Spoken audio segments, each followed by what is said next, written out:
ಮಂತ್ರಿ ಮಾಡಿ ಅಂತಲೂ 6 ಸಲ ಆಗಿದ್ದೀನಿ.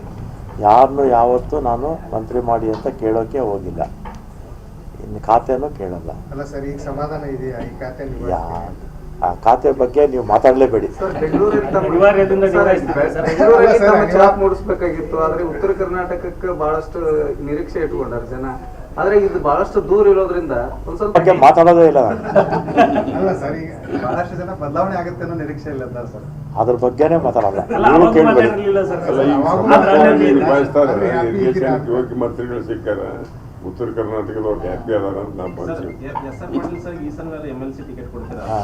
SR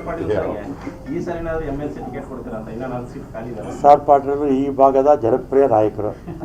ಅವರೆಲ್ಲ ಕೂಡ ವಿಧಾನ ಪರಿಷತ್ತಲ್ಲಿ ಅಥವಾ ರಾಜ್ಯಸಭೆಗೆ ಅರ್ಹತೆ ಇರ್ತಕ್ಕಂಥವ್ರು ಅಲ್ವಾ. ಇದ್ರೆ ನಮ್ಮ ಕಾಂಗ್ರೆಸ್ ಪಕ್ಷಕ್ಕೆ ಅನುಕೂಲ ಆಗುತ್ತೆ. ಪಕ್ಷ ಅವ್ರನ್ನ ಕಡೆಗಣಿಸ್ತಾ ಇದೆ ಅಂತ ಅನಿಸ್ತಿಲ್ಲ ಸರ್? ಈಗ ಕೆಲವು ಸಂದರ್ಭದಲ್ಲಿ ಏನೋ ಆಗಿರುತ್ತೆ ಅಲ್ವಾ. ಅವರು ವಿಧಾನ ಪರಿಷತ್ ಎಲ್ಲ ರಾಜ್ಯಸಭೆಗೆ ಹೋಗುವಷ್ಟು ಅರ್ಹತೆ ಅವ್ರಿಗಿದೆ.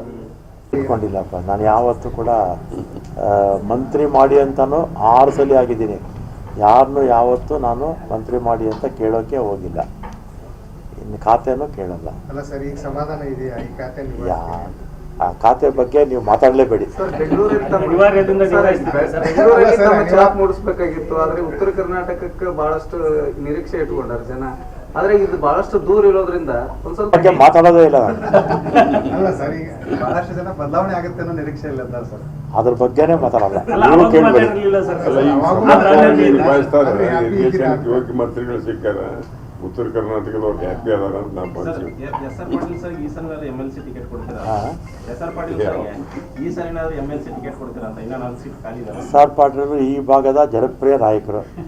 ಅವರೆಲ್ಲ ಕೂಡ ವಿಧಾನ ಪರಿಷತ್ತಲ್ಲಿ ಅಥವಾ ರಾಜ್ಯಸಭೆಗೆ ಅರ್ಹತೆ ಇರ್ತಕ್ಕಂಥವ್ರು ಅಲ್ವಾ. ಇದ್ರೆ ನಮ್ಮ ಕಾಂಗ್ರೆಸ್ ಪಕ್ಷಕ್ಕೆ ಅನುಕೂಲ ಆಗುತ್ತೆ. ಪಕ್ಷ ಅವ್ರನ್ನ ಕಡೆಗಣಿಸ್ತಾ ಇದೆ ಅಂತ ಅನಿಸ್ತಿಲ್ಲ ಸರ್? ಈಗ ಕೆಲವು ಸಂದರ್ಭದಲ್ಲಿ ಏನೋ ಆಗಿರುತ್ತೆ ಅಲ್ವಾ. ಅವರು ವಿಧಾನ ಪರಿಷತ್ ಎಲ್ಲ ರಾಜ್ಯಸಭೆಗೆ ಹೋಗುವಷ್ಟು ಅರ್ಹತೆ